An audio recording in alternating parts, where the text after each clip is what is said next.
Hello friends, welcome to RJ English classes. In this video, we are going to see a video about figures of speech part 3. हमने कुछ पहले videos में figures of speech के कुछ examples कुछ types देखे हैं part 1 part 2 में और कुछ इम्पोर्टेंट फिगर्स ऑफ स्पीच हमें देखना है इस वीडियो में। तो आइए देखते हैं। क्वेश्चन दिया है identify the correct figure of speech और poetic device in the line in the given line क्या दी हुई है? मैन प्रोपोजेस गॉड डिस्पोजेस और हमें ऑप्शंस दिए हैं anti climax, climax, antithesis and personification. हमें चूज करना है इनमें से सही। तो देखिए लाइन क्या है? Man proposes God disposes, two opposites ideas are presented here and that's why it's antithesis. इसे विरोधाभास या विपरीतता कहते हैं। इसमें क्या होता है कि opposite ideas are placed side by side for emphasis. कोई बात अगर फोर्सफुली कहना है, इफेक्टिवली कहना है, तो opposite ideas side by side रख देते हैं। जैसे मैन प्रपोज करता है, मैन इच्छा करता है और गॉड उसको नकार देता है। Two opposite ideas. Some another examples we are going to see. Give every man the ear but few the voice. Every man and few, हर एक को यानी हर एक की बात सुनो लेकिन अपनी बात कम करो। Every man and few opposite things. Second example, they speak like saints and act like devils. Very strong antithesis is here. देखिए वो बात तो कहते हैं साधुओं जैसी, लेकिन उनकी एक्शन है, उनके कृत्य है डेविल्स के जैसे, शैतानों जैसे।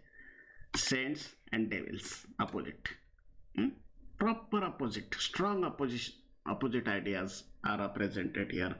So very good example of antithesis. Okay, let us see another figure of speech. He is the wisest fool. He is the wisest fool.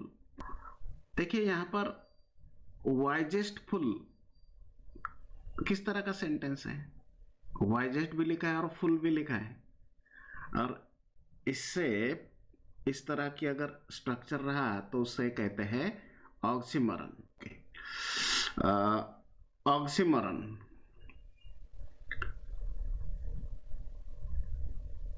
इसे भी विरोधाभास या विरोधालंकार कहते हैं।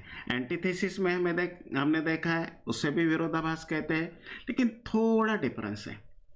एंटीथेसिस में टू अपोजिट स्टेटमेंट्स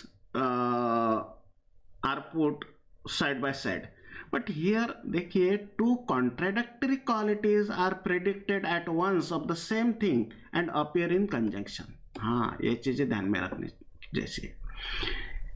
इसमें देखिए contradictory ideas wise and fool और साथ साथ में आ गए, और ये दोनों एक ही प्रेडिक्ट किए जाते, समझे जाते। एक ही इंसान वाइज भी है और फुल भी है, ऐसा ग्रहित होता है, प्रेडिक्ट किया जाता है, और ये साथ साथ में आते हैं दोनों। Wisest full, black and white, day and night, day night. So this is the type of oxymoron. चलिए हम कुछ और एग्जांपल इसका देख लेते हैं। देखिए, she accepted it as the kind cruelty of the surgeon's knife. surgeon's knife को एडजेक्टिव दिए, काइंड क्रूएल्टी साथ साथ में। काइंड, सर्जन का नाइफ काइंड भी है और क्रूएल भी है, दो अपोजिट थिंग साथ में। काइंड भी है, क्रूएल भी है, साथ में अगर आए ऑक्सीमोरन। अपोजिट थिंग्स साथ में है, oxymoron. Okay, cruel beauty, sweet poison, sweet भी है और पॉइजन भी है, क्रूएल भी है, ब्यूटी भी है, साथ में है, तो oxymoron. Okay, now one more line. He makes no friend who never made a foe. He makes no friend who never made a foe. देखिए इसका मीनिंग क्या होता है।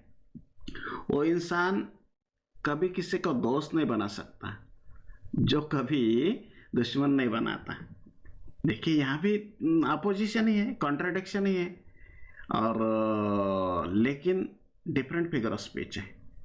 क्या है, इसको एपिग्राम कहते हैं। क्यों कहते हैं? देखिए एक ये सुक्ति की तरह सेंटेंस है। He makes no friend who never made a four.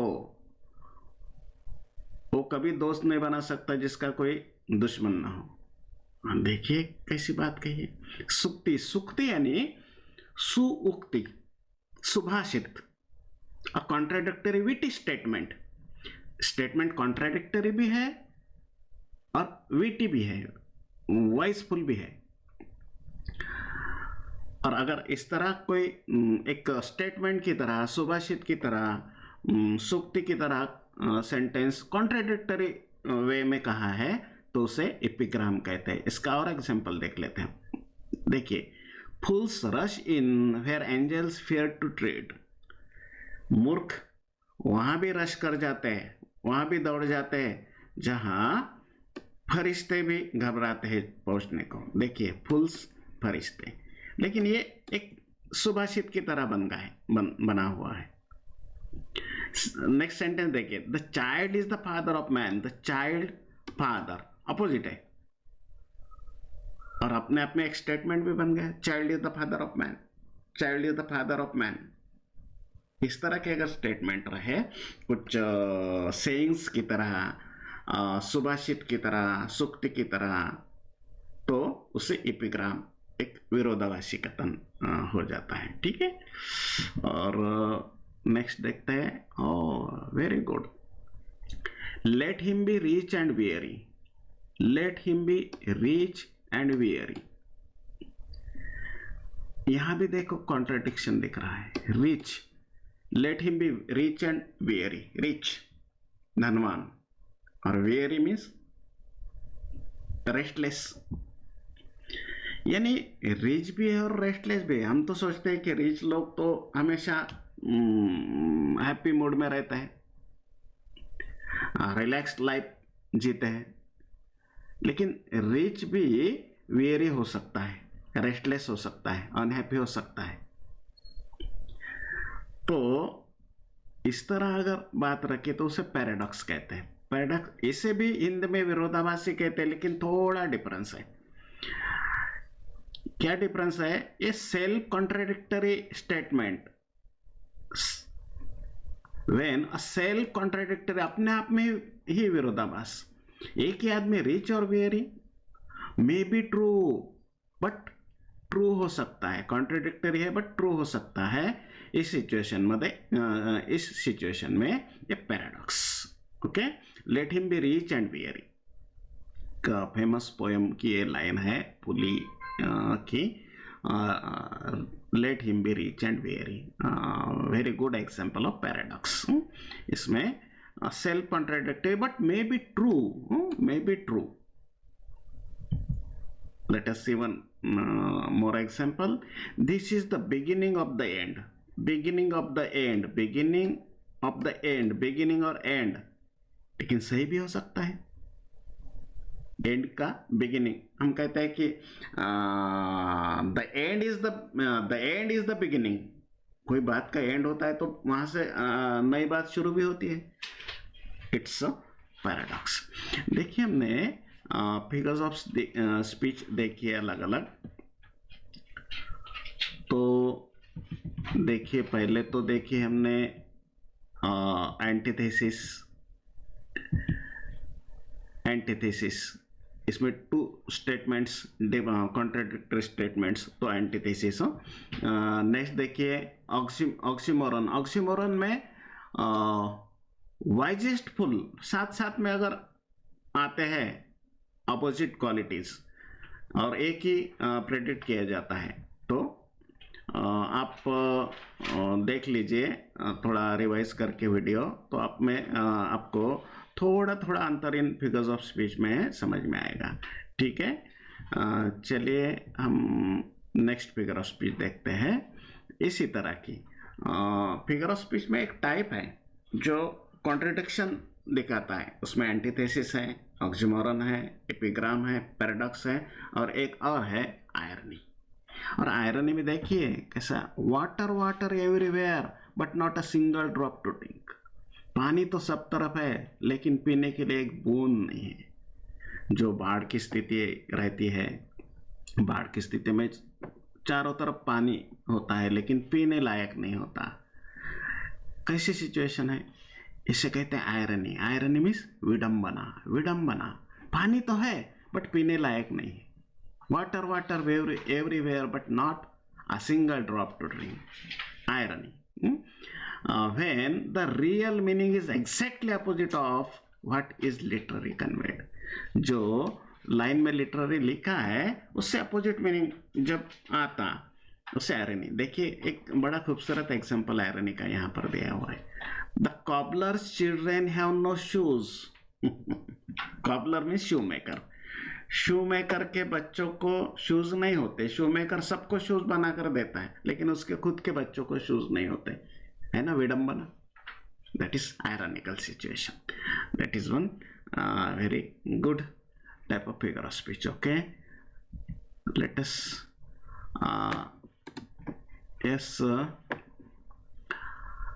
sentence is, it's raining cats and dogs।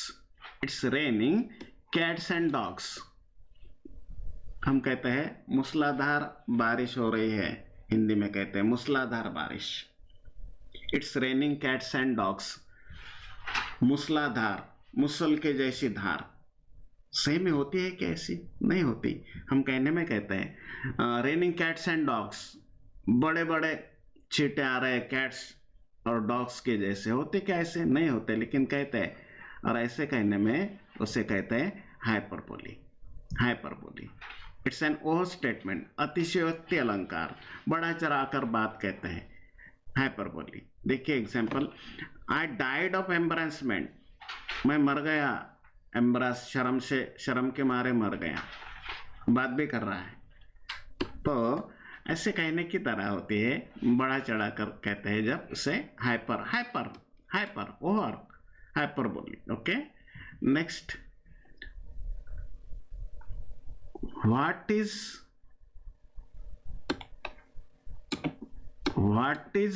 In a name.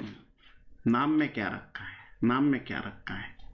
देखिए इंटरोगेटिव टाइप ऑफ सेंटेंस है और इसीलिए फिगर ऑफ स्पीच होगी इसकी इंटरोगेशन। लेकिन इसकी खासियत ऐसी है, इसे प्रश्न अलंकार भी कहते हैं। When a question asked not for the sake of getting an answer but for the sake of rhetorical effect. What is in a name, नाम में क्या रखा है? जब ऐसा क्वेश्चन पूछते हैं तो उसका इरादा उसका जवाब जानने का नहीं होता। उसे कहना होता है कि there is nothing in name. What is in name? So let us see one more example. Do you think money grows on tree? Do you think money grows on tree? तुम्हें लगता है पैसा पेड़ों पर उगता है? सो उसे जवाब नहीं उसका चाहिए, उससे बात कहनी है कि पैसा पेड़ों पर नहीं लगता, तो इस तरह कहते हैं, तो उसे इंटरोगेशन। और एक लास्ट फिगर ऑफ स्पीच देख लेते हैं हम। What a piece of work man is. देखिए सेंटेंस एक्सक्लेमेटरी दिख रहा है तो फिगर ऑफ स्पीच भी यहाँ पर एक्सक्लेमेटरी आएगी। और इसे विस्मयादि बोधक अलंकार कहते हैं। Exclamation is used to express strong feelings. कोई स्ट्रांग, इससे कहना है कि what piece of work man is. Man भगवान का एक आविष्कार है, बहुत बड़ा आविष्कार है, लेकिन उसने इस तरह कहा, what a piece of work man is. Man is a very great of piece by the God. So one more example. Example है, hurray we own the game. We own the game! Exclamatory sign. We own the game. Hooray! Exclamatory word भी use किया है तो exclamation. So we'll stop here and you can see all three types of videos for to know the total idea about figures of speech. So okay, see you again in our next video. So we'll stop here.